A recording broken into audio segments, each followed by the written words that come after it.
à l'heure, j'ai entendu dire qu'il y avait des crânes rasés. J'espère que nous ne sommes pas dans un tas de choses. Il est dit qu'on va s'adresser aux jeunes. Je voulais simplement vous dire que selon les bandes dessinées, lorsque je suis plus jeune, disaient on est jeune de 7 à 77 ans. C'est vrai.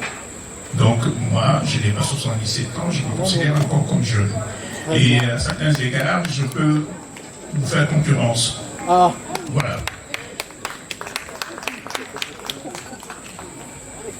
Être jeune, ça veut dire avoir de l'audace. Il faut oser.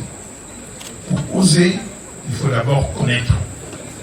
Lorsque vous savez, vous pouvez vous poser des questions et ensuite, vous serez en mesure de trouver des réponses.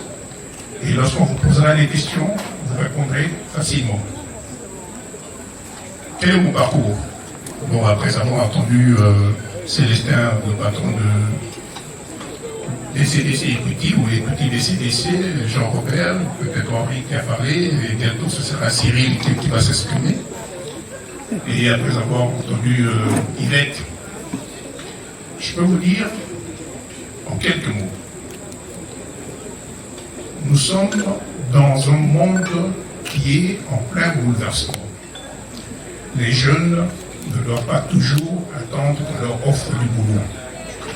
Les jeunes, ils doivent participer à la création du travail, à la création de richesses. Lorsque vous avez un petit projet, vous n'avez pas d'argent, frappez à toutes les portes. Il y aura toujours quelqu'un qui pourra vous avancer 500 $, un autre qui pourra vous avancer 1 000 $. Il y a des gens qui peuvent croire en vous, qui peuvent investir dans votre projet, et demain, vous serez des grands patrons. Moi, j'ai commencé comment? J'accompagnais ma maman à vendre les wax Vlisco. Le wax hollandais au marché de Kinshasa. Je n'étais pas seul, j'avais Fidel Babala, j'avais plusieurs amis. Et après, nous sommes partis en Europe étudier. On avait le choix, soit d'étailler, comme beaucoup de Belgicains de l'époque, soit d'étudier. On a pris l'option d'étudier. Pendant qu'on étudiait, on apprenait des métiers. Moi qui vous parle, sans fausse modestie, sans fausse prétention, je peux dire que je suis un sous-chef en cuisine. Et je suis très exigeant dans tous les restaurants où je passe, parce que j'ai appris à faire la cuisine. Cela ne m'a pas empêché demain de travailler à la Banque centrale. Je suis sorti, j'ai fait plusieurs années directeur de cabinet. Je suis passé par une entreprise publique. J'ai fait la prison. Non, je n'ai tué personne. Quand il y a eu changement de régime, je me suis retrouvé en prison parmi ce qu'on appelait les dinosaures, alors que j'étais bien jeune pour en être un. Et cela ne m'a pas découragé. J'ai commencé à créer des entreprises. J'ai créé des entreprises. J'ai même participé à la création d'une banque. Et là, récemment, j'ai participé à la création d'une grande cimenterie intégrée. Tout cela, on l'a fait dans la discrétion et dans le travail. Comme on dit, vous pouvez aimer ou ne pas aimer le travail, mais si vous n'aimez pas le travail, vous allez dormir 24 ans sur 24, 18 ans. Voilà le travail. Juste là, il est là. Moi, j'en avais 16. Voilà. Merci Gilbert. Gilbert, c'est mon voisin directeur. On avait 9 ans, avec notre première, deuxième primaire. Voilà. Merci Gilbert. Comment allait-il à l'école? Les pieds nus ou comment? Makolongoul.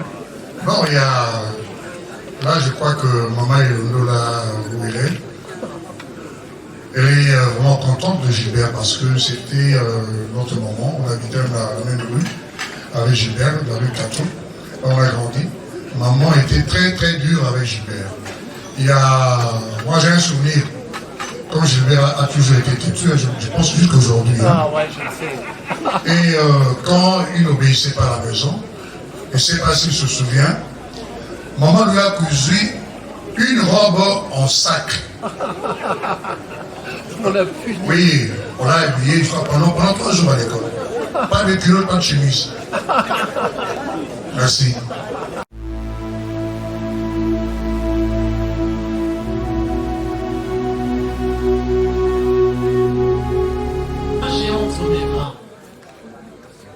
j'ai entre mes mains une valeur sûre. Ebana depuis Polar. Je ne sais pas si vous avez entendu parler de Polar. Et notre héros national, l'un de nos héros nationaux, travaillait dans cette brassicole qui s'appelait Polar Aki Sangani, qui aujourd'hui est devenu Bras Congo. Et à la tête de Bras Congo, il y a un homme, aussi géant que son entreprise, et qui est par ailleurs mon ami et client.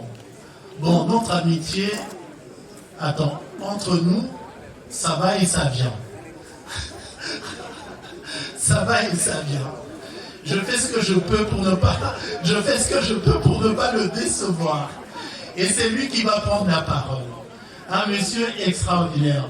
Voilà quelqu'un qui vient des voitures, de véhicules. Directeur général pendant des années de CFAO. Général de Bras Congo.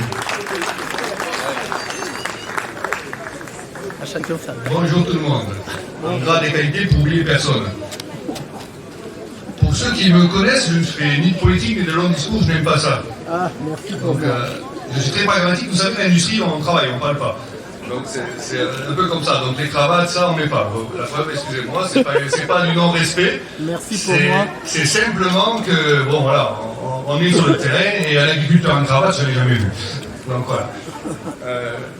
Alors, merci M. Londo qui a déjà dit beaucoup de choses, donc je ne vais pas répéter parce que c'est un ami aussi. Jean-Robert a dit beaucoup de choses et tout le monde a dit beaucoup de choses. J'ai des bonnes nouvelles à dire et des mauvaises. Les rêves, c'est bien, mais il faut avoir les pieds sur terre. Donc, en Afrique, ça fait 20 ans que je suis en Afrique, j'ai fait plus de 17 pays en mission, en travail permanent. Tout le monde rêve des mêmes choses. Tout le monde veut être président. Il n'y a qu'une place. On fait comment? Moi, je ne sais pas faire. Pardon, je ne sais pas faire. Mon entreprise, je ne sais pas. Tout le monde est à ma place, je ne sais pas faire. Donc, il faut être réaliste. Et en Europe, etc., c'est exactement la même chose. Tout le monde veut la cravate, le bureau. Malheureusement, c'est pas là où il y a le travail. Le travail, c'est pas dans les bureaux avec la cravate. Alors, on a la chance d'avoir des banquiers. C'est leur métier. Bravo, il faut le faire bien. Mais la réalité n'est pas là. Déjà, la première des choses, c'est juste dans l'agroalimentaire, il faut nourrir son peuple. Nourrir son peuple, malheureusement, ça commence par l'agriculture, c'est là où il y a l'argent à faire, c'est là où il y a des choses à faire, et on continue comme ça. Un sur 1000 va avoir un travail, un sur 1000, je suis généreux, un sur 1000 va avoir un travail dans les bureaux, avec une cravate, avec la climatisation. Je suis tout à fait d'accord avec M. Londo, il faut de la polyvalence, il faut apprendre tout. Il faut prendre le travail. Moi, quand j'ai commencé à travailler, on vous donne mon parcours, je vous laisse deviner dans quel travail j'ai commencé. Personne ne va deviner. J'ai commencé dans le matériel médical, à faire la formation aux infirmières, à Paris. Pour moi, c'est l'expatriation déjà, pardon. Donc, j'ai commencé comme ça. On prend ce qu'il y a, on apprend, on se développe et on apprend la polyvalence. L'école n'apprend pas un métier. C'est une bêtise de dire que l'école apprend un métier. L'école vous apprend à apprendre. Tous mes professeurs m'ont dit ça. Vous devez vous adapter après d'ailleurs. Si vous voulez dire, je sors de l'école, je veux la voiture, j'ai vu ça partout en Afrique, hein. Je veux la voiture de fonction en sortant de l'école, je veux ci, je veux 3 000 $, ça. Je dis, pardon papa, laisse, on va oublier. Ça ne marche pas ça. On doit apprendre à apprendre, on doit montrer ce qu'on veut et on avance comme ça petit à petit. En tant qu'ingénieur, pour donner un exemple qui est le mien, je suis monté à Paris, je devais être à l'équivalent à l'époque de 1 000 $. En tant qu'ingénieur, j'ai fait un travail de technicien, puis après on monte les échelons. Voilà, on fait son chemin. Donc les jeunes, il faut savoir prendre le travail, il faut montrer ce qu'on est capable de faire. Les bons vont grandir, les autres vont rester historiens. Le bon Dieu dit toujours à bien faire les choses. Il y a une place pour chaque personne.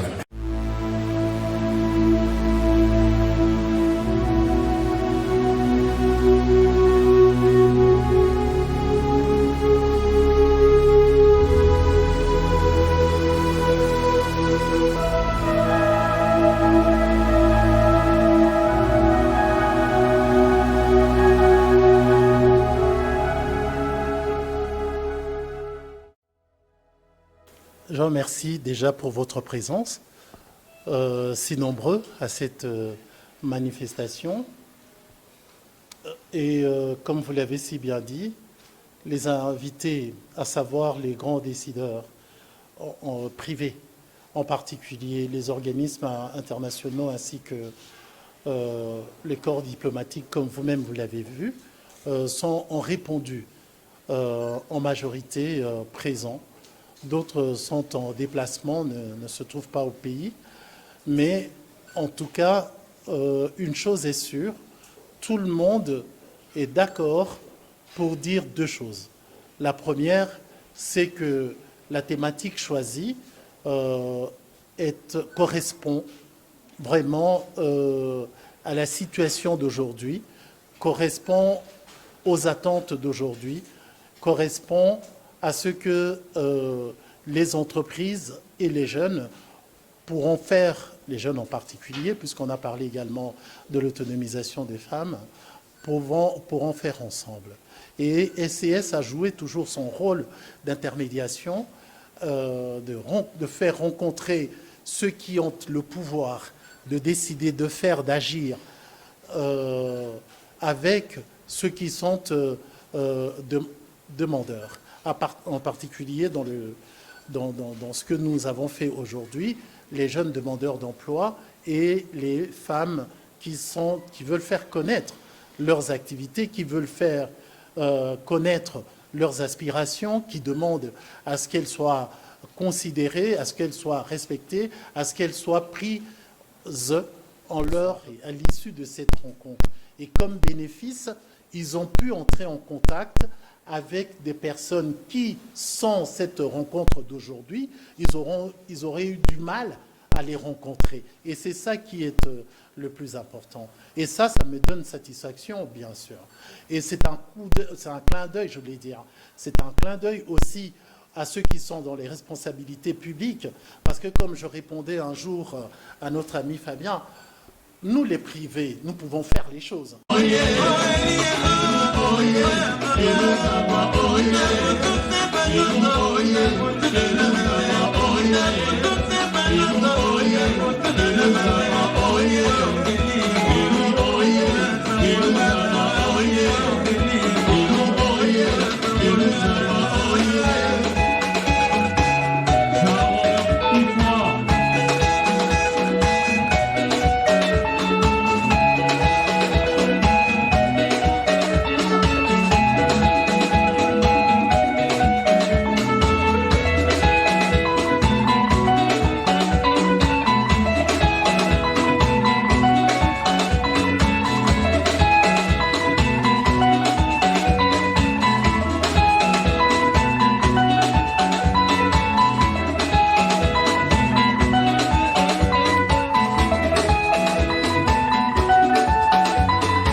Sebelewo,